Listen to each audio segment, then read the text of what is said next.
C'est 2 questions sur l'esclavage. D'accord. Bonjour à tous et merci d'être avec nous. Nous sommes le vendredi 17 mai. Et le mois de mai, c'est le mois de mémoire, vous le savez. Alors, nos invités aujourd'hui sont intéressants.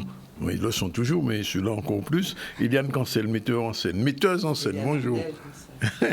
Oui. Gérard Christon, auteur d'une pièce dont on va parler tout à l'heure, bien sûr. Fouad Plumet, fondateur du groupe Ézéchiel 37, ils sont en spectacle cette semaine. Marilène Ferdi, directrice opérationnelle du campus Luminance, sera aussi avec nous. Et on sera en direct de Côte d'Ivoire avec Manik Siaotiteka, puisque elle tient là-bas au Festival du Livre qui se passe en ce moment même à Dakar et sera avec nous. L'information, bien sûr, ce sera Eman, mais je rappelle que nous avons aujourd'hui des passes de 3 jours pour Terre de Blues. Vous faites le numéro de téléphone que vous connaissez pour gagner. Il y en a au moins 2. Oui, il y en a 2. Alors, 3 jours, c'est-à-dire vendredi, samedi, dimanche. Si vous voulez aller à la Terre de Blues, c'est le moment pour y aller. Et donc, vous faites le numéro de téléphone. Je vous l'offre aujourd'hui. Bon, bonjour Iman. Bonjour Daniel. Merci d'être avec nous. L'actualité, c'est toi. Oui, au niveau de l'actualité, on va parler des fortes chaleurs et on va faire un petit point justement avec la météo. Ce sera l'occasion de faire une interview de Météo Guadeloupe. On fera aussi un point sur les réactions syndicats essence concernant les NAO qui ont débuté et donc savoir où est-ce qu'ils en sont par rapport à ces négociations. Il sera aussi question de la fermeture de l'école Joseph Théodore, donc aux Abîmes, suite aux violences d'un élève. Une rencontre est prévue dans la journée avec l'inspection du travail pour trouver des solutions.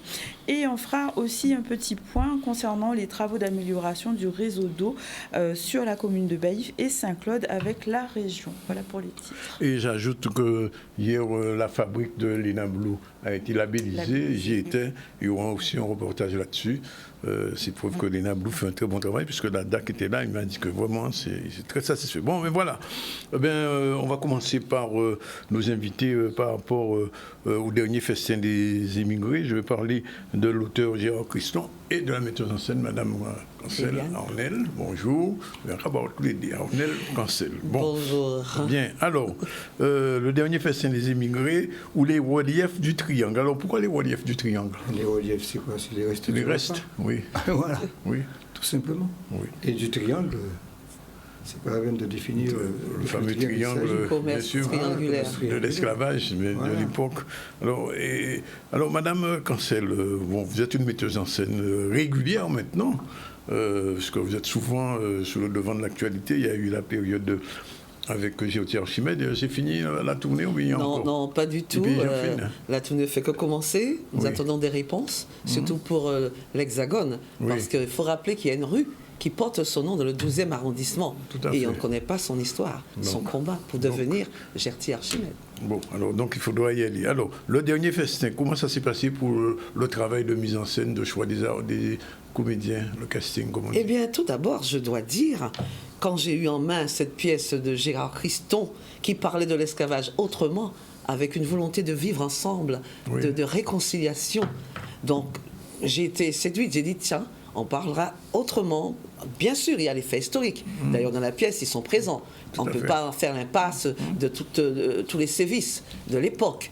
Le code noir, la traite négrière en elle-même, le viol sur les bateaux, etc. Mais la pièce en elle-même véhicule un message, un réel message de paix et de réconciliation. Alors, j'ai été séduite par cette pièce. J'ai donc réuni mon petit monde, c'est-à-dire des élèves que je forme et donc des comédiens semi-professionnels et qui assurent, n'est-ce pas, vous avez pu voir ça déjà avec Géotier Archimède, ce sont d'autres comédiens. Ah, c'est de nouveau. Oui, d'autres comédiens. J'ai un bon vivier. Et là, je peux donner leur nom tout de suite. Il s'agit de Biharik Charlie, Christian Coll, Katia Kouchi, Mathieu Gégou Morgane, Pierre-Jean Fléchot Didier, Louisette Saint-Fort, Régine Vincent. Et comme musiciens, nous avons les frères Bigorre, Patrice et Joseph, et des techniciens tels que Gabriel Mugerin et Michael Soliman.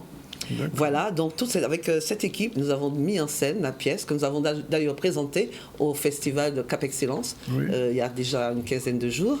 Et cette pièce a reçu vraiment un très bon accueil parce que Gérard Christon dira de quoi parle cette pièce, mais je dis tout de suite, on reproche à nos jeunes de ne pas connaître leur histoire.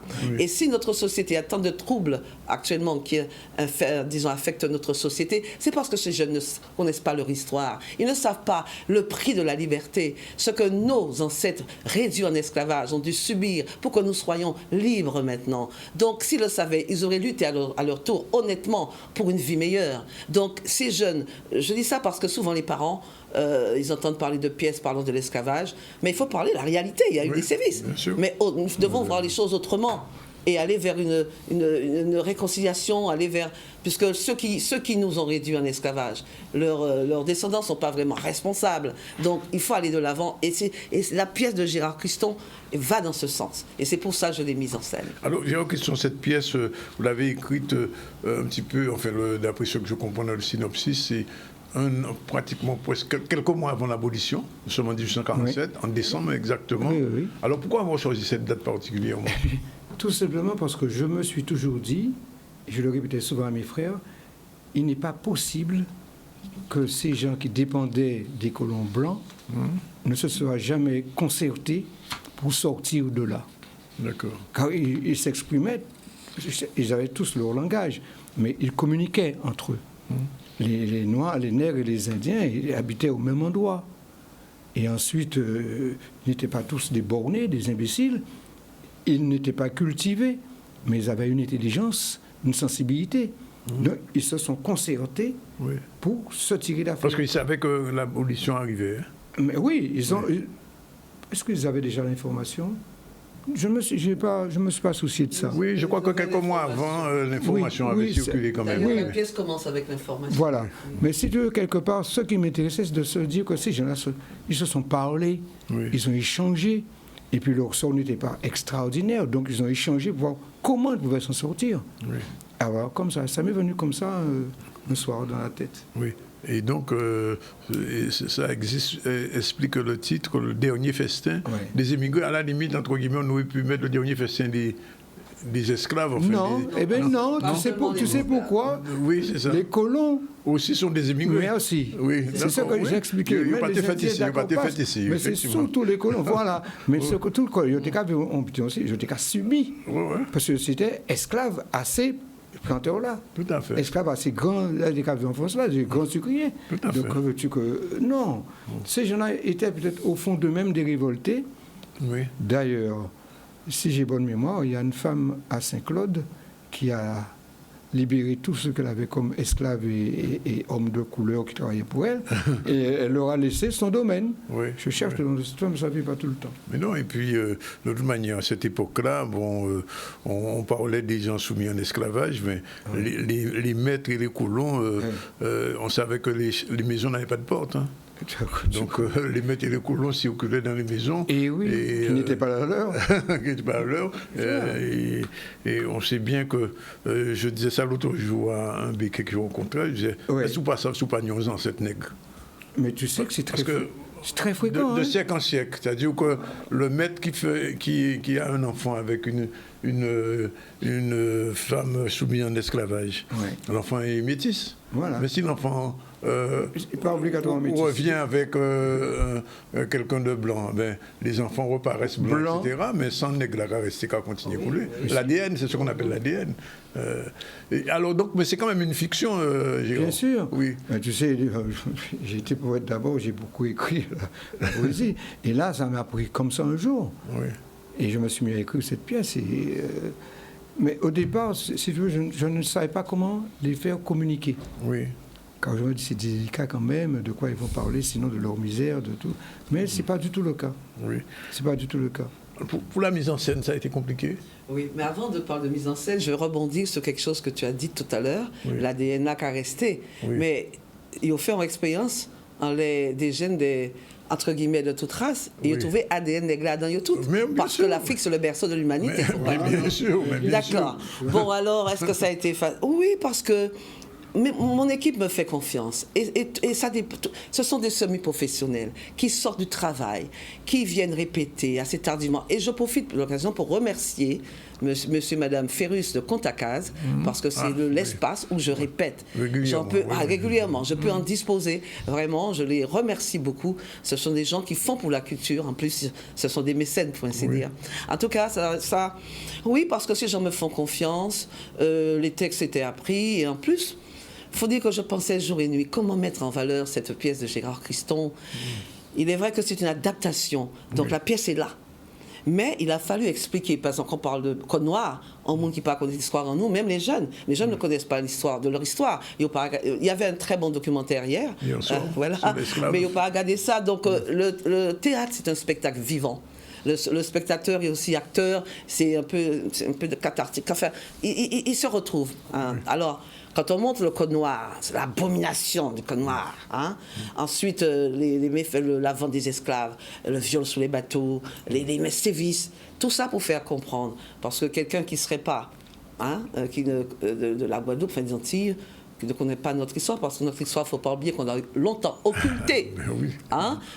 Toi et moi, Gérard, pas madame peut-être, mais qu'est-ce qu'on nous contait, qu'est-ce qu'on nous racontait, l'histoire des Gaulois, mais aussi Vergine et Clovis, et Napoléon, qui a tellement fait alors qu'il a rétabli l'esclavage. Donc les jeunes doivent connaître leur histoire. Donc à travers la pièce de Gérard, tout est dit. Et il ne vous a pas dit le festin, mais avec qui, la fin. Il y a vraiment l'accueil de certaines personnes, Gérard. Il faut le dire, ça.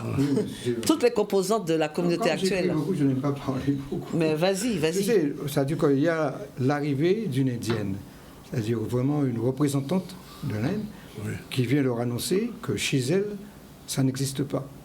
D'accord. Les engagés veulent travailler, d'accord, mais ce ne seront pas des esclaves.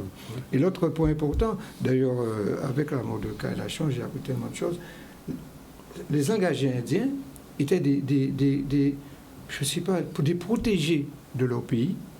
Ils pouvaient quitter l'endroit où ils ont débarqué pour travailler et revenir dans leur pays, mais pris en charge totalement. Hein. Toute leur famille. Mais quand j'ai appris ça, monsieur, finalement, on a bien vu. Et l'Indienne qui arrive vient leur apporter, par la bonne nouvelle, mais vient les encourager à communiquer, à travailler pour s'en sortir et se libérer le plus tôt possible. Tu vois, c'est un message pour démontrer que noir, blanc, indien, nègre, par l'État. C'est l'humain. C'est l'humain. Et quand ils se mettent d'accord, ils réussissent. Tout à fait. C'est ça que j'ai voulu écrire. Si ce message pouvait passer... c'est ça. Le vivre ensemble. Mais c'est mon message. Hein. Oui. Je dis, mais pourquoi D'ailleurs, c'est simple. Je dis tout le temps, en Guadeloupe, il n'y a pas de guerre d'ethnie, de communauté comme ça existe ailleurs. Hein. Oui, bien sûr. Ça n'existe pas ici, ça n'a jamais existé. Ouais. Tout le monde a dit, on goûte à on note. Voilà. Comme disent mes frères, mais toute famille peut-être sans ça, ou d'autres savent en famille. Absolument, non, mais c'est vrai, Mais regarde un peu comment, lorsque les esclaves nègres ont quitté les terres, qui a récupéré les terres? Oui. Les Indiens, qui n'étaient rien au départ, qui n'avaient aucun droit là-dessus, ils débarquaient après.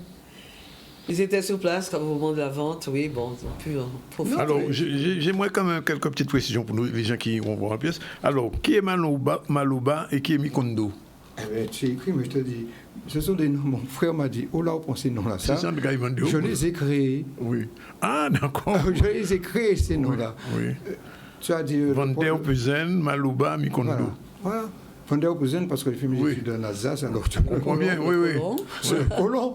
Bon, Mikondo, c'est l'esclave cultivé, qui s'est cultivé, qui a appris des choses, qui sait vivre, qui a appris à lire. Le nègre pièce d'Inde. Ah oui, ça, il s'est débrouillé pour tout cela. Oui. Et c'est le meneur. Tout à fait. Et puis Malouba, je crois que c'est la mulâtresse. Oui, c'est un peu, elle remet tout le monde, voilà. C'est celle qui croit que parce qu'elle est plus claire, elle peut dire n'importe quoi et faire n'importe quoi. Eliane, je suis obligé de vous poser la question quand même. Oui. Combien de pièces vous avez mises en scène? Sans compter, enfin, pour les adultes, mais aussi pour les jeunes. Oui. au total? Peut-être une vingtaine, peut-être plus, je ne sais pas. Déjà. Mais je dois dire, avant de mettre en scène, j'ai été comédienne de la troupe Parole avec Subaru, avec Harry Cancel, qu'on ne présente plus. Oui, bien sûr. On a beaucoup joué, on a fait des festags, on en est parti, on a joué à Beaubourg. Ah, voilà, c'est déjà mon passé de comédienne, plus de 40 ans de théâtre. Et metteur en scène, bon, au niveau de, comme j'ai 2 casquettes, enseignante et professionnelle de théâtre, surtout maintenant, ben, j'ai beaucoup œuvré, j'ai formé aussi à l'UFM, j'ai formé des profs, j'ai fait des stages. Jusqu'à maintenant, je travaille dans des écoles, je réponds aux sollicitations. Mais des pièces, oui, j'en ai mis en scène pas mal. Mais les gouverneurs de la Rosée, Gertie Archimède, l'avant-dernière. Comme comédienne aussi à Gertie. Ah ben, je suis Gertie, mûre, quand elle devient avocate et parlementaire. Je tiens ce rôle avec fierté. Mais il y a une comédienne plus jeune qui tient le rôle de Gertie plus jeune, où on parle de son combat face à son père dans cette société patriarcale. Mais ça, c'était Gertie. Aujourd'hui, nous parlons du dernier festin des émigrés de Gérard Christon. Alors on en verra quand cette pièce? On l'a vu à Cap Excellence, mais oui. La pièce est passée dans le festival. Eddie Compère, qui connaît le travail que je fais, nous a fait confiance. Et aussi l'auteur qui a produit une très belle pièce. Donc nous sommes passés avec succès. Vraiment, les gens aimaient parce que ça parle de notre histoire. Moi, je fais un appel aux parents. Nos enfants ont besoin de connaître notre histoire. Et c'est à travers le théâtre, des spectacles vivants, ça se fait plus facilement puisqu'ils viennent, ils sont là, ils vivent, ils sont sur scène. Et pour eux, ils comprennent mieux les enjeux. Donc, la question était...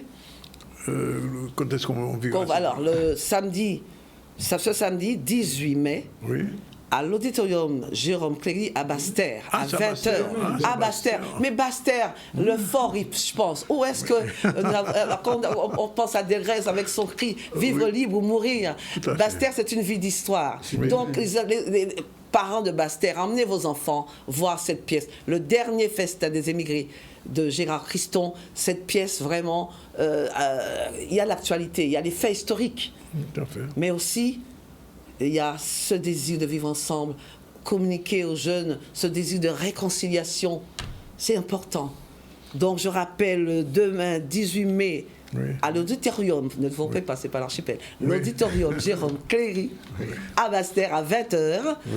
Les seniors, les jeunes, il y a un prix senior jeune, un prix pour le tout public. Vraiment. Et puis, il y a 2 places à gagner. Oui, justement. Alors, si vous voulez gagner 2 places, les Mounbassés qui regardent nous, si vous voulez avoir la pièce demain, 96 10 10, vous appelez tout de suite, vous laissez votre nom et votre numéro, et vous pouvez récupérer il y a 2 questions. Hein. Je laisse l'honneur à Gérard. Première question, Gérard. Quelle question on peut poser un peu sur... Pas trop compliqué. Je ne suis pas compliqué. La date de l'abolition, par exemple. Non, trop facile. Trop facile, c'est là. Trop facile. Les jeunes... Méfie-toi, alors, si on demande la date de la première abolition. Alors, là, tu comprends. La première abolition, voilà. Ça, c'est autre chose. Avant que Napoléon rétablisse en 1802. Même à des adultes, tu pourrais poser la question. Moi, j'ai la réponse, et toi, tu vas la voir aussi. Bien sûr, alors, date de la première abolition ou la deuxième? De la deuxième. De la deuxième, alors date de la deuxième abolition.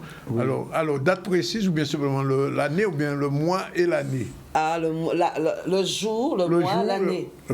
Parce qu'ils doivent savoir ça. Alors, 96 10 10, Bastérien ou de la région, si vous savez la date de la première, de la deuxième abolition, date précise, c'est facile à trouver ça. Normalement, les professeurs vous apprennent ça. Et quel est le titre précis de la pièce? Le titre précis de la pièce. On l'a dit plusieurs fois déjà. Et ne l'affiche pas. Hein. Oui, alors on enlève l'affiche rapidement. Oui. Alors, un dernier mot, Eliane. Hier, quand le directeur de la DAC a, j'ai envie de dire, intronisé, entre guillemets, l'INA, je disais que c'est la première fois que ça se fait pour toutes les Antilles guyanes, qu'on labellise un lieu qui fait de la formation, etc., et que ça ouvre de grandes perspectives pour l'INA. Et je disais, est-ce que... comme on dit dans les tuyaux, il y a autre chose.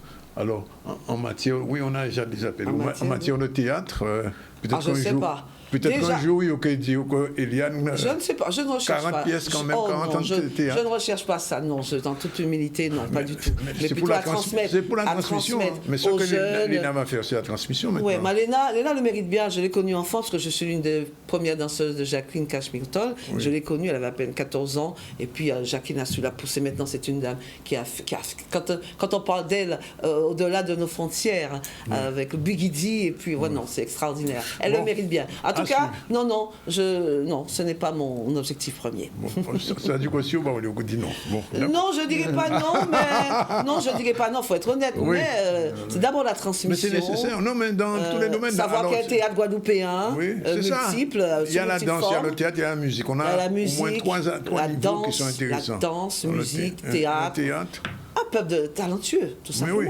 Bien, merci en tout cas. Oui, un dernier mot. Oui, un dernier mot. Ce n'est pas la seule et première pièce que j'écris. Ah non, mais j'ai vu dans la biographie. Oui, Manuel Délivrance. Oui. Alors, pour la... Il y a même un livre que je n'ai pas, par contre, je ne connais pas, Le Carnaval des Mamblots, mais enfin, il faudra qu'on en parle. Oui, non, mais ça, c'est... Il faut l'acheter pour le lire. Oui, absolument, il faut le lire. Et puis, il y a une radio bien connue ici, qui se croit très, très connue. Il m'appelle un jour à la maison de mon jardin. Ils ont eu connaissance du roman qui est sorti à l'Harmattan. Oui. Et ils me demandent au téléphone, est-ce qu'on peut avoir un entretien? J'aurais posé une seule question. Est-ce que vous l'avez acheté? Est-ce que vous avez lu le roman? Au moins le Si vous l'avez lu, on peut discuter. Sinon, au revoir. Depuis, je n'existe plus pour eux. Non, tu as raison, parce que je dis souvent aux auteurs qui ont des bouquins, je ne peux pas vous recevoir si je n'ai pas lu votre bouquin. Oui, alors à cette occasion, le livre de Gérard, il est en vente. C'est une pièce de théâtre, donc les écoles peuvent l'utiliser. Oui. Voilà, parce que vraiment, c'est une belle œuvre. Et à chaque séance, il y a une vente qui est organisée. Alors, Yann, on a déjà un gagnant non, pas encore? Ah, c'était pas la bonne réponse. Bon, alors je rappelle donc date précise de l'abolition de l'esclavage en Guadeloupe. Nous sommes dans la période de mai, ça devrait donner quelques indications. Et si vous avez trouvé, vous avez droit à 2 invitations pour la pièce Le dernier festin des émigrés. Bon, voilà. En tout cas, il faut rappeler la date, demain, samedi 18 mai, à l'auditorium de Bastère, à 20h. Oui. Les seniors, les jeunes, il y a un prix spécial pour eux. Puis voilà, emmenez vos enfants, vos jeunes. C'est une pièce à voir. Une dernière chose, il y a déjà quelque chose dans les tuyaux? Oui, mais je ne vais pas en parler là maintenant. Bon, ce sera pour la prochaine fois. Voilà, il est exactement 12h55, on attend pour un premier titre de l'actu avec Iman News. Oui, on va parler des fortes chaleurs actuelles où tout le monde se plaint justement de trop de soleil, trop de chaleur. On va faire un petit point météo pour savoir à quoi s'attendre, notamment pour ce week-end. Terre de Bûche, je crois qu'il y a beaucoup de gens qui vont aller sur Marie-Galante. On voit un reportage de Max Morel. On peut le constater, comparé en climatologie avec les années précédentes. Si on remonte 30 ans en arrière, on remarque que les 15 premiers jours de mai ici de 2024 sont en anomalie de température très nette. La précédente année où nous avions une anomalie un peu similaire, bien qu'un peu inférieure à cette année, c'était 2001. Donc vous voyez que sur 30 ans, on est dans une anomalie très forte, c'est-à-dire des valeurs supérieures à la normale de plus d'1 degré par rapport aux températures habituelles. On est dans une situation, on va dire, où la température de la mer est aussi en anomalie. C'est ce qui génère justement ces températures élevées, puisque la température de la mer dans le secteur caribéen, même sur l'ensemble de l'Atlantique tropical globalement, on a des anomalies de température de +1 à +2 degrés sur l'ensemble de cet espace maritime. Donc une température de la mer très chaude pour la saison autour d'une île génère forcément des températures déjà minimales qui vont rester élevées, puisque la température ne refroidit pas suffisamment du fait que la température de la mer est importante. Et les températures maximales qui sont aussi élevées parce qu'on a un fort ensoleillement par moment. C'est un argument que l'on entend souvent, la mer est chaude, donc on va avoir une saison cyclonique catastrophique. heureusement, je veux dire que le paramètre température de la mer n'est pas le seul élément qui permet de déterminer si la saison cyclonique sera très active. À ce moment-là, on aurait des cyclones dès le mois de janvier, puisqu'on avait déjà 27 degrés en température de la mer déjà dès le mois de janvier. Actuellement, on a une température de la mer qui est à 29 degrés, c'est-à-dire quasiment 2 degrés au-dessus de la normale. On est en avance, on va dire, en température de la mer comme en température de l'air de près de 2 mois par rapport à une saison habituelle. Donc, comme je le disais, fort heureusement, ce n'est pas le seul paramètre qui va influencer sur l'activité cyclonique. Mais ce que l'on peut dire, c'est que par contre, cette forte température de la mer va générer forcément des situations avec des fortes précipitations durant la saison cyclonique. Donc ça sera peut-être pas un ouragan avec des vents très forts, mais des fortes pluies qui seront le plus probables, en tout cas dans cette saison. Voilà, il est 12h58, on prend la première pause, on se retrouve tout à l'heure. Je rappelle donc pour gagner les invitations pour la pièce qui se joue demain à l'auditorium Jérôme Cléry de Bastère en capitale, vous avez la possibilité d'appeler le 96 10 10 et de répondre à la question date de la première abolition. De la deuxième. Même pas la première c'est tout compliqué pour tous. Deuxième abolition de l'esclavage. Et si vous donnez ça, tout de suite vous avez droit à 2 invitations pour demain.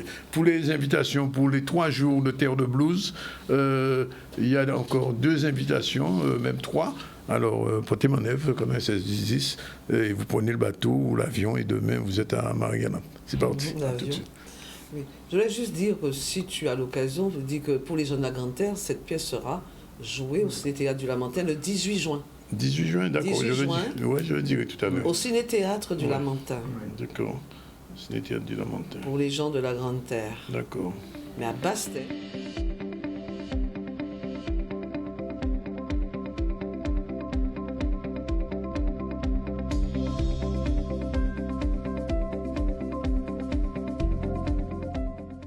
Voilà, nous sommes revenus avec vous, il est 13h04. On a reçu tout à l'heure Eliane Cancel et Gérard Christon. Alors, je rappelle que pour la pièce le dernier festin des immigrés, les 2 tickets que j'ai en main sont pour le spectacle de demain à Bastère, 96 10 10, date de la première abolition, la deuxième abolition de l'esclavage, pas la première, trop compliqué. Bien, alors, dans un instant, on va recevoir Fred Plumet, le fondateur du groupe Ézéchiel 37. Bonjour. Bonjour. Merci d'être là, puisqu'il y a un spectacle. Et ensuite, Marilène Ferdi, directrice opérationnelle du campus. Et moi, terminé avec Manixia. Mais pour l'instant, on revient à l'actu avec Imad News. Oui, on va parler des NAO du secteur pétrolier et justement sur les réactions des syndicats. Il n'y a pas encore d'avancée sur ces négociations. On fait le point avec Michel Depape. Eh bien, ça, on y a dit, c'est que tout le monde savait que nous tenions rencontré l'idée de ça avec le patron des stations-service. Malheureusement, ça n'a pas passé bien, qu'on nous espéré, puisque nous présentons une plateforme de 9 points. Et à le traitement de salaire-là, pas de grand avancée. On est timide avancé, mais pas de grand avancé. La meilleure avancée que nous souhaité, c'est ces salaires de base-là. Mais je dois constater que ces messieurs qui avaient en proposition, sans même que nous ayons discuté effectivement dans le contenu à augmentation salaire de base-là. Donc, il faut une proposition n'a pas qu'un sens en nous. Donc, nous demandons à revoir effectivement Basayo de manière à ce qu'il y ait une meilleure proposition. Alors, nous attendons notre proposition puisque nous faisons notre proposition. Donc, nous ne pouvons pas annoncer rien dans l'immédiat. Mais ça qui c'était, c'est que s'il y a dans retour à les gérants, pas ni effectivement satisfaction à la proposition que nous faisons là, parce que nous faisons des propositions, bien évidemment, nous sommes obligés de remettre le couvert parce que nous estimons que depuis effectivement 2018, à Yépabaï, nous en 2024, en pays gens là se répéter ça. Si on commande une augmentation, il faut une augmentation conséquente et qui permet de couvrir l'antériorité effectivement et qui a présenté le pouvoir d'achat salarié, notamment l'inflation que nous subissons qui a représenté 30%, et nous pas même commander une augmentation qui est au moins aux 3/4 de 30% effectivement de l'inflation. Donc pour moi, la revendication, nos propositions que nous faisons légitimes, il est pour les gérants devoir de répondre nous effectivement à la proposition que nous faisons là. Et puis bon, bien évidemment, nous attendons certains petits bruits de couloir, que bon, certains gérants qui ont dit que nous payons ni rien, nous payons ni ça, mais nous connaissons tout de toute façon, nous payons à charge de revanche à ces propos qu'ils ont énoncés. Mais ça qui c'était, c'est qu'une fois les NAO de branche finis, nous bien évidemment rencontrer ces gérants-là ça dans le cadre des accords d'entreprise. Donc des négociations à suivre. Maintenant, on va parler de fermeture de l'école Joseph Théodore des Abîmes suite à la violence auprès d'un élève. Une rencontre est prévue aujourd'hui avec l'inspection du travail pour trouver des solutions. Solène Fèvre nous a fait un petit point sur cet événement. Pourquoi est-ce que l'école est fermée? L'école est fermée parce qu'il y a un élève qui a dysfonctionné, d'accord, qui a invectivé, qui a pris à partie ses pairs, c'est-à-dire des élèves comme lui. Et donc, partant de ça, les enseignants se sentant en insécurité ont décidé de faire un droit d'alerte, c'est-à-dire d'alerter leur hiérarchie pour signaler, pour signifier qu'il y a un problème de sécurité à l'intérieur de l'école et qu'ils ne peuvent pas continuer à travailler dans ces conditions-là. La goutte d'eau, en fait, qui fait vraiment déborder le vase, c'est une insécurité permanente. Et c'est comme disait Freddy, nous, ce qu'on veut, c'est que les enseignants soient capables d'aller travailler en toute sécurité. Et je pense que c'est aussi ça qu'on aimerait, c'est s'asseoir pour apaiser dans un premier temps, mais aussi trouver des solutions à long terme et pas juste aujourd'hui colmater ce problème, voilà. Mais vraiment trouver une solution pérenne pour que le climat soit apaisé et qu'on vienne travailler dans des conditions optimales.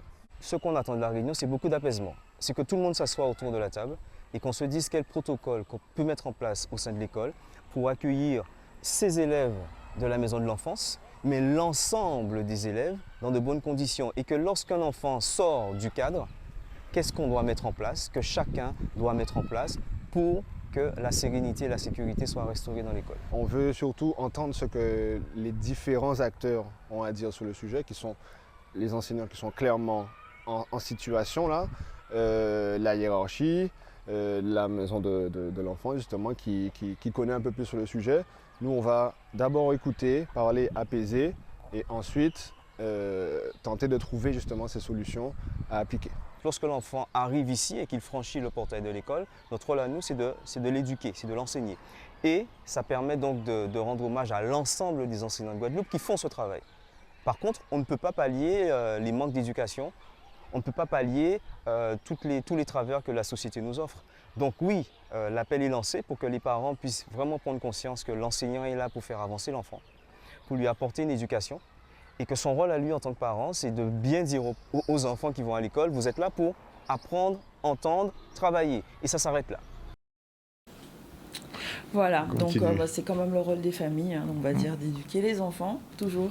On va parler maintenant de la région qui a permis de travailler sur l'amélioration du réseau d'eau, justement sur Baïf et Saint-Claude, avec le président de région qui s'est rendu ce jeudi sur les chantiers pour pouvoir faire le point sur l'avancement des travaux. On voit un reportage de Charlie Dagonia.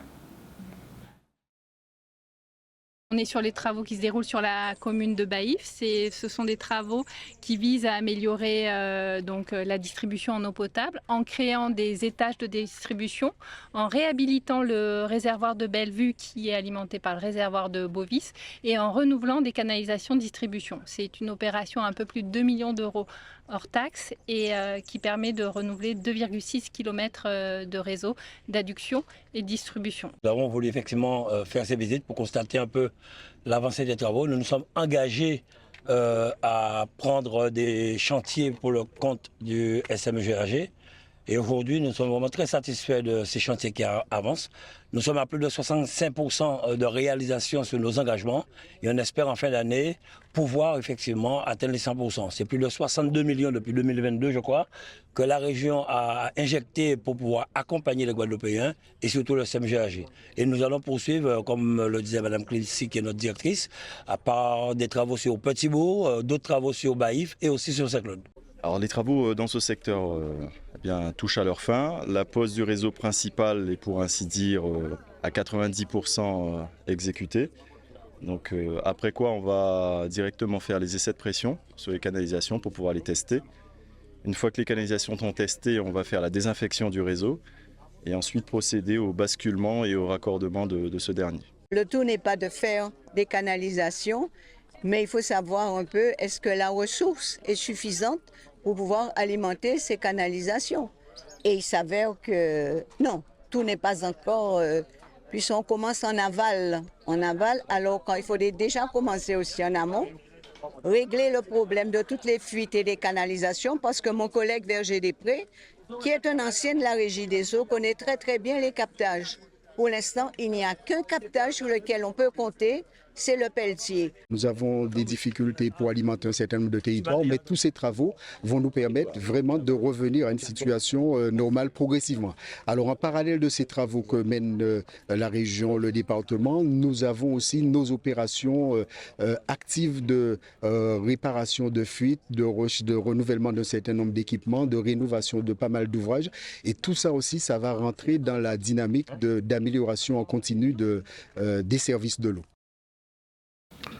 Voilà, on va parler un petit peu de Ézéchiel 37, dont on n'avait pas entendu parler personnellement depuis pas mal de temps. Fred Plumet est avec nous. Bonjour Fred. Bonjour. Merci d'être avec nous. Alors, première chose, des nouvelles de Ézéchiel 37. Depuis quel côté on patente parler des autres, c'est pour dit ça? C'est vrai que nous trouvons occasion de voyager. Ouais. Donc nous partis. Ah, nous partis. Nous faisons Paris, Toulouse, Bordeaux, Lyon, Biarritz, le tour de toutes les grandes villes de France. Et nous avons découvert avec plaisir que le public nous attend chaque année. Oui. Et nous avons déposé nos valises à Lyon. Et c'est là où, aux alentours du mois de juin, nous allons rencontrer 1 millier de personnes, parfois 2000, si on a le temps de rester un peu plus longtemps.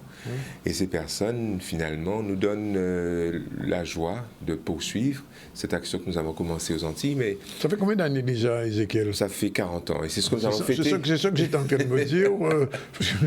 Ça fait un moment de temps. Ça fait un petit moment. Ça fait un petit moment qu'on chante. En fait, nous avons, dès le début, voulu participer à la diversité de l'offre musicale, puisque c'est le pays du zouk. Hein. On a créé une musique qui est maintenant reconnue sur le plan international, mais on a de la diversité aussi. J'ai un disque de Ézéchiel. Hein. Non. Si, on a Ézéchiel. Ok, oui. Ok. Alors, c'est quoi, vinyle? Je me souviens plus CD. Oui, c'est un CD. CD, ok. Oui, parce qu'en fait, on est là depuis tellement longtemps qu'on a commencé par les cassettes. Je crois que même j'ai le 33 tours. Je crois même que... historique. Mais ça veut dire que c'est un collecteur maintenant. Ah, exactement. C'est l'objet un peu... Voilà. Aujourd'hui, on est passé du CD à la clé USB. Carrément. Et oui, c'est-à-dire que demain, nous allons présenter notre nouvel album, demain soir, au Palais des Sports du Gosier. Nous présenterons notre nouvel album, mais c'est une clé USB. Parce que, en commençant par les voitures, ils nous ont enlevé la possibilité de lire nos CD dans les embouteillages. Voilà. Donc, c'est ce à quoi nous sommes occupés, c'est-à-dire suivre le rythme du temps, nous adapter formellement, techniquement, mais aussi nous adapter à l'évolution des mentalités. Nous sommes en situation post-Covid et donc les choses reprennent, l'espoir revient, l'envie d'entreprendre aussi, l'envie de se rassembler, de fêter ensemble, de célébrer. Et nous avons pensé que c'était le bon moment de revoir ce public qui a été confiné un temps, qui un temps s'est un peu dispersé. Et suite à l'expérience que nous avons faite à la Martinique le 23 novembre dernier, 2023 donc, nous croyons que nous allons avoir cette même ferveur, cette joie de se retrouver. C'est comme un miracle parce que nous avons perdu beaucoup de nos proches. Et on est un peu des survivants. Alors, quel est le répertoire aujourd'hui? Combien de temps dure un show d'Ézéchiel aujourd'hui? Alors, nous avons eu la bonne idée de faire naître le groupe Ézéchiel 37 Junior. Donc, nous allons... Ah, il y a des juniors maintenant. La transmission se fait déjà. Là, voilà, c'est un petit peu ce qui se passe. Et, ils auront la primeur de cette soirée avec le Chœur de Jaspe qui compte à peu près une centaine de jeunes de la Guadeloupe. Donc, le chœur d'abord, les juniors ensuite, et pendant 2 heures, nous, Ézéchiel 37, groupe traditionnel, historique, nous allons revivre les grands classiques du groupe qui ont fait, comment dirais-je, sa réputation, que nous avons écumé pendant 40 ans, notamment au Centre des Arts, que nous attendions, c'est une parenthèse, mais nous nous sommes dit qu'il va falloir y aller. Oui. Non, mais peut-être dans 40 ans, ce sera réparé. Donc, pas inquiéter, au fond. Ah là là. Donc voilà, on se dit que c'est le moment de se rencontrer et c'est avec joie que samedi soir au Palais des Sports, nous allons fêter ce temps de retrouvailles, ce temps où vraiment nous pouvons dire, voilà, tout cela est derrière nous, refaisons peuple, refaisons société et vivons des moments de joie. Comment en France un spectacle de Ezekiel 37 venant de la Guadeloupe est accueilli? Je veux bien voir alors, ça. c'est assez particulier parce que nous savons que nous allons chanter en créole dans quelques temps. Oui, justement. Nous savons que nous allons y mettre, parce que nous avons fondé le gospel guadeloupéen, en apposant sur les rythmes du cas, les 7 rythmes du cas notamment, en apposant ces paroles d'espoir, ces paroles d'encouragement que véhicule cette musique. Et c'est ce qui explique notre longévité et la raison d'être de notre rencontre de samedi, c'est que nous partageons avec nos congénères guadeloupéens ce patrimoine.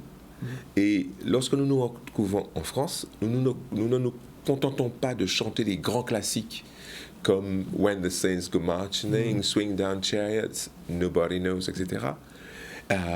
Mais nous avons eu la bonne idée de travailler la prosodie, le rythme, l'intonation, pour faire passer en français, comme le rap le fait aussi, faire passer en français ce rythme ultra syncopé, fondamentalement afro-descendant, puisque c'est ce que nous apportons. Et ces éléments donc de transparence du point de vue du sens permettent que le rapport avec le public soit plus étroit. Et quand arrive le créole, eh bien, c'est carrément le voyage que nous leur proposons, avec bien sûr quelques explications sommaires, sachant que les mots transparents sont nombreux, et nous leur demandons de faire un petit effort. Quand on dit Heleyo, dans Heleyo, il y a quand même Hele, traditionnellement, qui correspond à cet acte d'appeler. Donc, ils participent avec nous, avec les gestes, et c'est vrai que quel que soit l'endroit, en église, en salle de concert, au début, nous avons un public très sage qui applaudit du bout des doigts. Et très rapidement, nous voilà debout. Vivre un instant festif, et c'est ce que nous souhaitons vivre ce samedi au Palais des Sports. Et ce soir, c'est comme on dit, c'est un one-shot, et il n'y aura pas d'autres spectacles d'Ezekiel après? Alors, cette question est intéressante parce que au bout de 40 ans, nous nous rendons compte qu'il y a quand même des faits d'usure. Et nous vivons donc chaque spectacle comme le dernier. Ah, d'accord. À ce point-là. c'est un peu ça. Il faut se dire, mais on est là, on prend. Ou pas rien ça. Voilà, parce que nous avons, avec la pandémie, nous avons côtoyé la mort. Et nous nous sommes rendus compte que ce n'est pas seulement quelque chose de triste. C'est quelque chose de brutal et d'irréversible. C'est-à-dire que la personne était là, il y a un instant, tout allait bien, et d'un seul coup, sa carte d'identité, sa carte bleue, sa carte vitale, plus rien n'a de sens. Non, mais tu sais, le pire, ce que tu dis là, c'est vrai, il y a des gens qui sont disparus, leur nom et leur téléphone sont encore sur mon portable. Et quelquefois, comme ça, en scrollant, tu es éliminé. Mais c'est mort. Ouais. Tu vois? Il faut éliminer. Ouais. C'est terrible. Donc, nous disons que pendant que nous sommes vivants, posons les actes. Et c'est dans cette idée de transmission que nous avons effectivement créé le groupe Ezekiel Junior. Ils seront avec vous demain? Ah oui, la première partie du spectacle sera assurée par eux. Et bien entendu, ils vont révéler, manifester leur envie d'être, leur vigueur de jeunesse. Et ça sera tout à leur honneur, mais aussi pour dire que ce n'est pas une musique qui sent la naphtaline, pas du tout. C'est une musique qui est venue pour rester, parce que s'appuyant sur notre patrimoine culturel, musical, rythmique, nous croyons que l'apport de cet élément va contribuer à briser quelques clichés, car nous voulons aussi dire que sous les cocotiers, on va aussi à l'église. Oui, tout à fait. Voilà. Bon, rendez-vous donc demain soir. Demain soir, samedi, au Palais des Sports du Gosier. Alors, venez avec cet esprit de célébration, le fait. Il n'y a pas de barrière, il n'y a pas de cliché, il n'y a pas de communauté particulière. Oui. Ce spectacle est ouvert à tout le monde et nous allons faire en sorte que, quels que soient vos choix ou vos préférences culturelles, ce soit un moment festif pour tout le monde. Bien, on va se rendre non pas un spectacle, mais enfin quelqu'un qui est dans le spectacle, Iman connaît bien, c'est Léna Blou. Oui, c'était hier la labellisation de la fabrique sur le lieu où depuis quelques années elle fait un certain nombre de manifestations dans la Ronde, mais aussi des Mastercard. Et donc hier soir c'était un moment important pour elle, un moment historique on va dire. On regarde un petit peu ce reportage, c'était à Pointe-à-Pitre vers 17h30. Nous sommes à la fabrique qui se situe dans le quartier de l'assainissement et c'est un jour un peu spécial parce que la fabrique est une association qui existe depuis 2017, mais moi j'existe depuis plus de 30 ans où je transmets la danse, je crée, etc. Je suis chercheuse, donc je suis docteur en anthropologie de la danse. Et en fait, aujourd'hui, le ministère de la Culture a labellisé la fabrique comme étant un lieu institutionnel capable de recevoir des artistes en résidence, capable de recevoir des chercheurs. Donc le label c'est AFA, donc c'est un peu comme un atelier où on fabrique autour de l'art de la danse sur plusieurs médiums, de la création, de la recherche, de la transmission.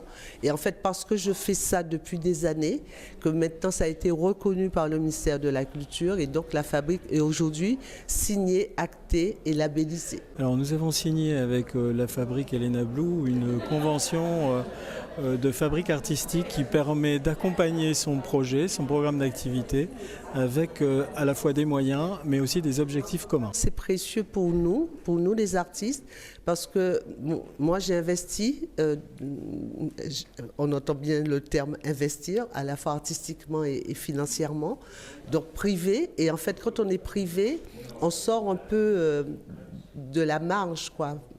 Et le fait d'être labellisé par le ministère de la Culture, donc l'État, permettra de développer encore plus le concept, ma philosophie en fait, qui est de mettre une lumière et de révéler au monde que la Caraïbe, la Grande Caraïbe, est une pépite pour la création, elle est avant-garde. L'objectif, par exemple, tout simplement de réunir la recherche avec la création contemporaine, de marier l'expérience chorégraphique et la construction chorégraphique qui se fait ici autour du cas, c'est tout le travail de recherche qu'a mené Léna, avec des chercheurs, des musicologues, des écrivains et d'autres danseurs sous d'autres pratiques. Je pense par exemple à ce qui s'est passé il y a quelques jours autour du tap dance.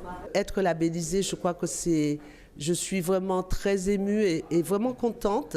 Ça légitime aussi ce que je fais. Voilà, un moment important pour elle et donc ce n'est qu'un début. Voilà, il est l'heure de se quitter, 13h24 pour cette première pause. Alors on rappelle Fred quand même demain soir. Demain soir au Palais des Sports. C'est déjà complet ou bien il y a encore 19h30. Alors nous avons quand même, parce qu'aujourd'hui il n'y a plus de points de vente et tout le monde ne peut pas aller sur Internet pour se procurer un billet. Donc nous avons pensé à laisser 400 places pour les gens qui viennent de Trois-Rivières, de Basse-Terre. Voilà. À partir de 18h30, ça va être ouvert pour vous. Alors faites en sorte de ne pas les rater. Mais je pense qu'on sera à salle pleine. Merci d'être venu et puis continuez. Merci. Il n'y a qu'à écouter son là. Enfin, puisque maintenant c'est sur USB, c'est clair. Écouter ça. Voilà. On prend la dernière pause. On se retrouve tout à l'heure avec Marilène Ferdi, Manix, artiste canodique, chroniqueuse du vendredi. Et bien sûr, on va faire un retour sur l'actu. Mais avant ça, on parlera de la date de l'indépendance des nations de la Caraïbe. Et le 20 mai, c'est bientôt, c'est dans 2 jours, mais ce sera férié. C'est le 20 mai 1902 que Cuba a été indépendante réellement. C'est son 122e anniversaire. Déjà, la capitale, vous le savez, c'est la Havane. Et c'est une population de plus de 11 millions d'habitants. C'est la plus grande île de la Caraïbe. Et donc, il fallait quand même dire 2 petits mots sur cet anniversaire. À tout de suite.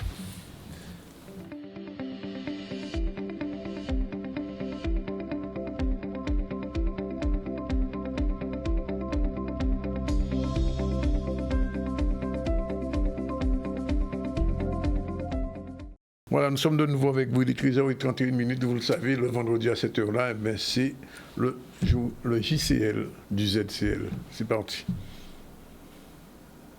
Le journal du campus Luminance, c'est l'info sur l'audiovisuel, le cinéma et la culture. Le JCL vous donne rendez-vous à 13h30 le lundi, le mercredi et le vendredi dans le ZCL sur Canal 10.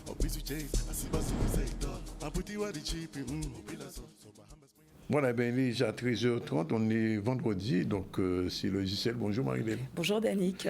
Alors de quoi on va parler aujourd'hui dans le Zoom? Alors aujourd'hui, on va revenir sur un métier dont on a parlé dans notre précédent Zoom.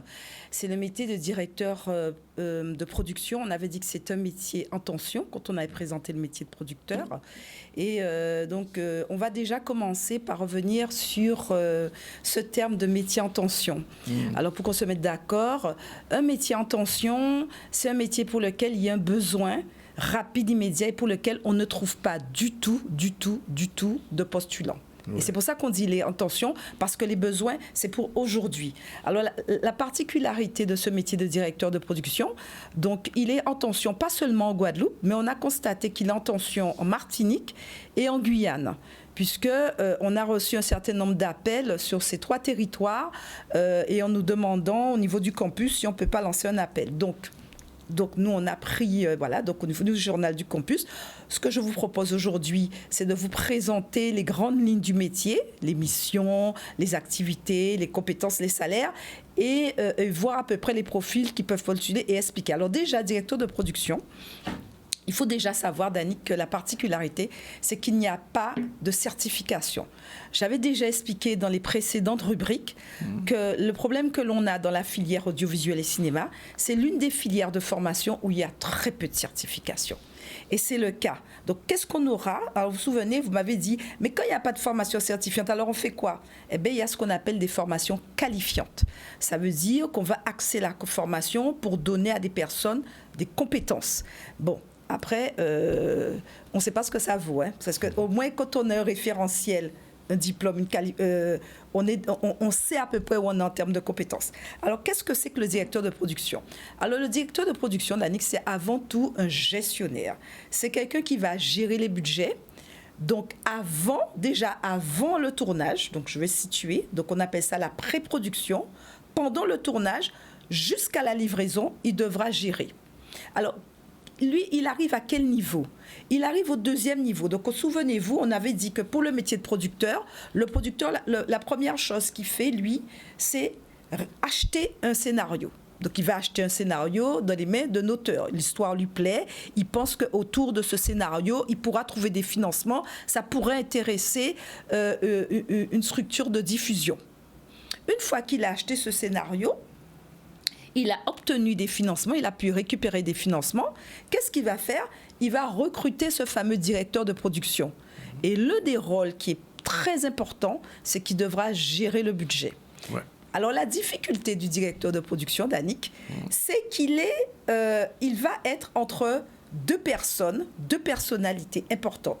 Donc, il va être au niveau du producteur qui, lui, va gérer le budget, mais aussi du réalisateur qui, lui, il est dans la création. Okay. Et l'objectif, c'est de tenir cet équilibre budgétaire en permanence. Alors, cette formation, malheureusement, on la fait pas pour l'instant en Guadeloupe, donc il faudra partir pour la faire.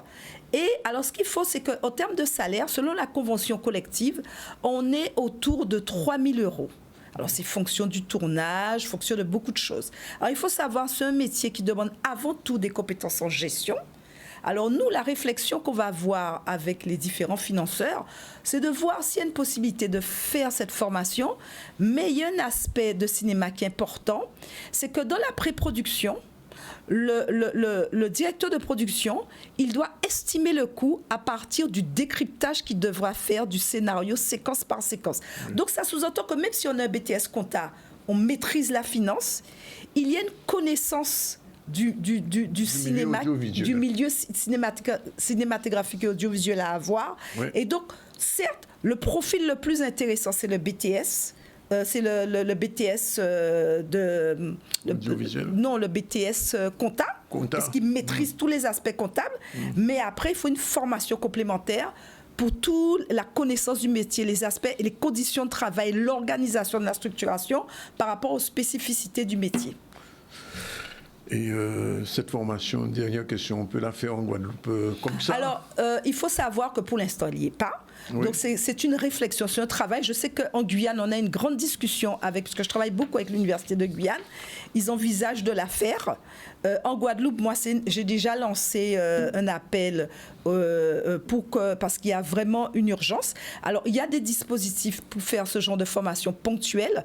Donc, soit ça peut se faire dans le cadre d'un diplôme universitaire. C'est un dispositif qui est ponctuel où on peut faire cette formation. Parce que c'est un niveau Bac+5, cette formation. Ça demande un certain niveau. Merci Magdalene pour ces informations sur le directeur de production. J'espère que ça va inciter beaucoup de nos jeunes à entrer dans cette formation. Voilà, c'est fini pour aujourd'hui. Alors, je voulais juste dire, Danick, qu'on se retrouve pour lundi pour l'édito à 13h30. De ne pas oublier, lundi, édito à 13h30. Tout à fait, c'est noté. Voilà. Le journal du campus Luminance, c'est l'info sur l'audiovisuel, le cinéma et la culture. Logiciel vous donne rendez-vous à 13h30 le lundi, le mercredi et le vendredi dans le ZCL sur Canal 10.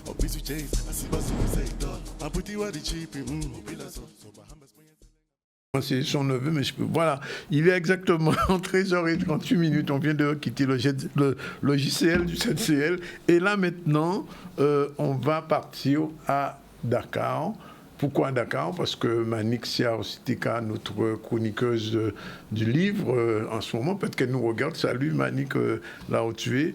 Et elle nous a envoyé un petit reportage. D'abord son générique et ensuite on regardera son reportage. Le générique n'est pas prêt? Non, pas encore. On va attendre un petit peu.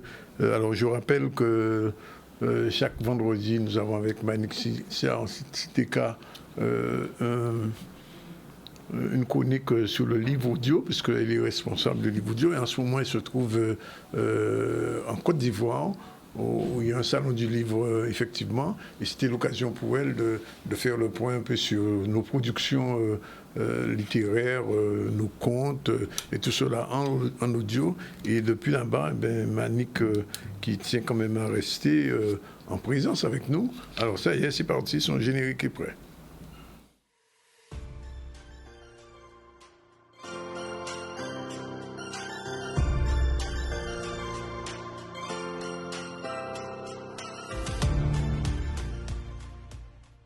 Maman cherche le secret. Les bœufs tranquilles hochent la tête en souriant. Ils ne connaissent pas le secret. Les mangues pèsent lourd aux branches feuillues des manguiers. Leurs joues rougissent. Elles ne connaissent pas le secret.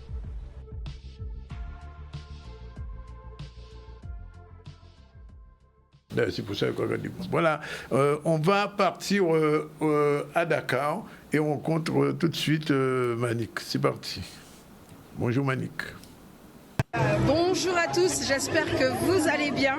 Donc, comme d'habitude, vous avez normalement rendez-vous avec Une Voix, une Histoire, des images. Mais nous sommes actuellement à Abidjan, au Salon international du livre d'Abidjan, où nous faisons découvrir les livres audio de la littérature caribéenne aux enfants comme aux adultes. Et c'est vraiment donc là notre troisième année, notre troisième participation, avec tout autant d'engagement, de personnes qui ont envie de découvrir notre littérature. Nous accueillons les établissements scolaires depuis l'ouverture. C'est vrai qu'il y avait une journée scolaire, mais depuis le début, on reçoit régulièrement des scolaires. D'ailleurs, vous verrez dans la petite vidéo qu'on va vous diffuser le nombre d'enfants qu'il peut y avoir sur ce stand. Je suis avec Marie Louison. Marie, est-ce que tu peux venir, s'il te plaît? C'est pour le ZCL, donc sur Canal 10. Marie Louison, pour que vous connaissez, auteure, conteuse, poétesse. Est-ce que tu peux nous dire ce que tu penses de ce salon du livre? C'est chaud. Le salon du livre est vraiment intéressant, notamment beaucoup de rencontres, surtout avec les écoles, et ce qui est très important pour nous, en tout cas Une Voix, une Histoire, de pouvoir donner l'accès aux enfants aux livres audio. Donc voilà. Merci. Et alors sur ce salon, nous sommes également avec Cynthia Gokoul. Donc Cynthia Gokoul qui a obtenu le prix Fedcamp Marie Scondé 2022 littérature jeunesse pour son premier ouvrage. J'étais assise sur un petit banc. Il était important pour nous de pouvoir l'amener avec nous puisque son livre audio vient tout juste de sortir sur la plateforme. Et elle propose un schéma assez particulier puisqu'elle a un kaki shiba, c'est bien ça? Un kami shibai. Alors voilà, donc Cynthia, un petit coucou pour Canal 10 et ceux qui nous regarderont sur Canal 10. Eh bien coucou, on est en Côte d'Ivoire, je suis ravie d'être là grâce à Manik. on fait du travail, on charbonne bien, je suis ravie. Je présente mes textes en Afrique, rendez-vous compte. Les enfants sont ravis, on a des grands, on a des plus petits, ils sont tous émerveillés, c'est magnifique. Une très très belle expérience. Merci. Et là, donc je vais retourner ma caméra et montrer, donc on a quelques enfants. Un petit coucou à la Guadeloupe. Coucou à la Guadeloupe qui sont venus donc pour écouter notre littérature parce qu'elle intéresse encore une fois et c'était vraiment important pour nous d'être sur ce salon pour la 3e année consécutive, sachant que cette année je suis ambassadrice. Cet après-midi je suis amenée à intervenir sur 2 rencontres professionnelles autour du livre audio. Hier encore on a rencontré, j'ai participé à une autre conférence qui effectivement permet de faire connaître la maison d'édition et de nouveaux contacts puisque beaucoup de librairies aujourd'hui se positionnent pour pouvoir distribuer nos livres audio. Donc le livre un pari toujours gagnant, oui, le livre un pari toujours gagnant et pour ça notre littérature se doit d'être sur ce type d'événement. Je vous fais de gros bisous, je vous dis à très vite, très bientôt. Merci à tous, merci Danick et puis à bientôt. Une voix, une histoire, des images, c'est notre aventure, c'est votre aventure à Abidjan sur le salon international du livre d'Abidjan. Oui, en direct de Abidjan, pas de Dakar. Dakar aussi au Sénégal. Il ne faut pas nous tromper. Nous, Bastia aussi pas Pointe-à-Pitre et Marie-Galante, pas les 7. Donc, c'était en direct de Abidjan, Côte d'Ivoire, capitale de Côte d'Ivoire, où se tient en ce moment un salon du livre. Vous voyez, ZCL, nous tout partout, hein, en Guadeloupe, en France, en Martinique, en Afrique, etc. etc. Et c'est comme ça. Bien, alors, nous sommes à la fin du ZCL aujourd'hui.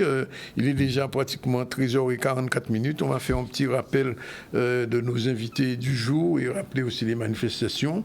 Alors, je rappelle que nous avons reçu en début du ZCL Eliane Cancel, qui est metteuse en scène de la pièce Le Dernier Festin des Immigrés. Elle était accompagnée de Gérard Christon avec cet ouvrage que vous n'avez pas vu, qui n'est pas dédicacé comme certaines. Bon, enfin bon, tant pis, c'est pas grave. On a reçu... alors la pièce, c'est demain soir à Basse-Terre, 19h. J'ai rappelé qu'il y avait 2 tickets à gagner. Je crois qu'ils ont été gagnés déjà, donc c'est pas plus la peine de téléphoner. Ensuite, nous avons reçu Fred Plumet. Fred Plumet, c'est le fondateur du groupe Ezekiel 37 qui existe depuis 40 ans, mais c'est extraordinaire comme musique. Vraiment, si vous pouvez être demain soir au Palais des Sports, allez-y parce qu'il est bon. Si on dit autres, il est bon. C'est du gospel, c'est bon. Ensuite, on a eu Manik Siar, TTK, bien sûr. Alors, Fred Plumet, c'est demain soir. Manik Siar, TTK, on vient de voir, elle est en Abidjan. Marilyn Ferdi, elle était dans la vidéo, on l'a vu aussi.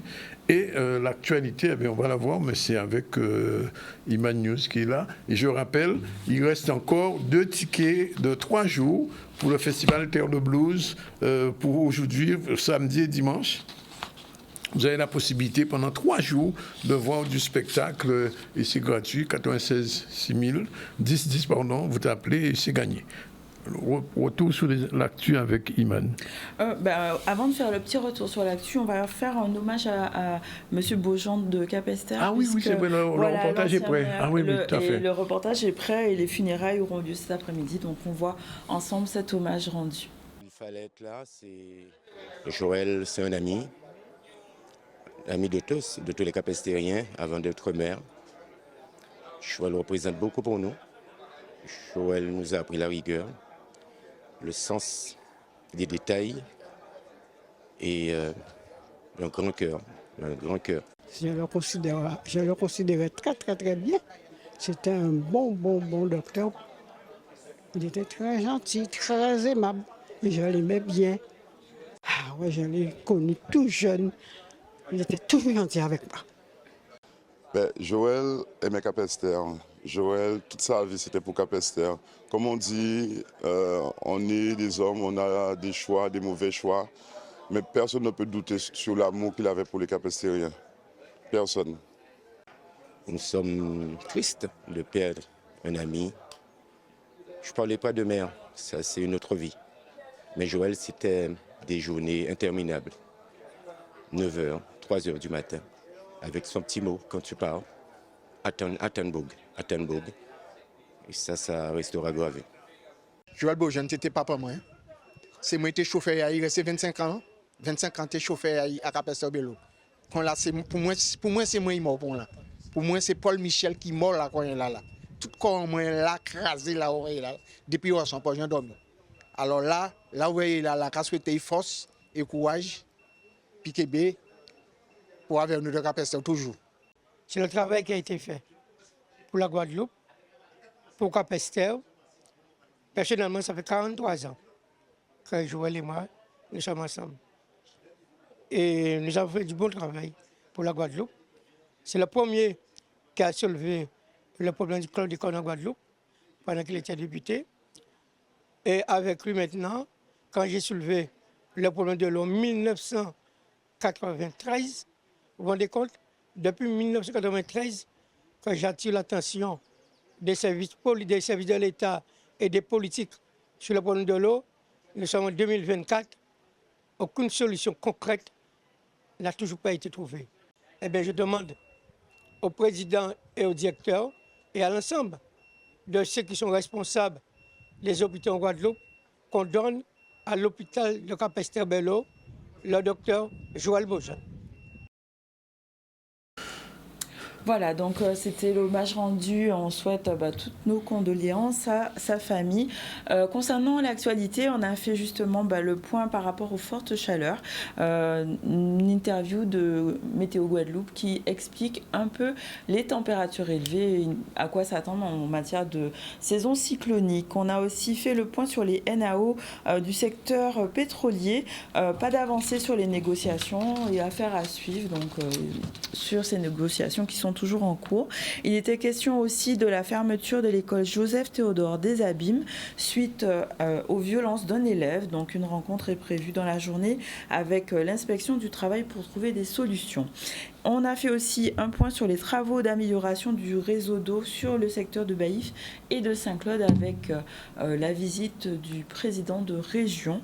Voilà pour les titres de l'actualité développés aujourd'hui. On se retrouve quand? Et avec Madame Léna Blou. Léna Blou qui a été labellisée, labellisée. Et donc, c'était aussi l'anniversaire de Cuba, mais ce sera le 20 mai 1902, Cuba a gagné son indépendance. Et donc, 122e anniversaire, ce sera 20. Voilà, il fallait qu'on vous le dise. C'est dit, on vous remercie. C'est Jordan qui était à la RIA et avec un back-office Stéphane André. On se retrouve mardi, sans faute. Salut Iman, bon terre de blues. Oui, je vais y aller. Oui. J'ai mon passe. Là, tous les tickets qu'il faut. Mais j'ai pas de bateau, j'ai pas de transport. On n'a pas de bateau, mais il prendra l'avion. Allez, c'est parti. D'accord. Bye bye.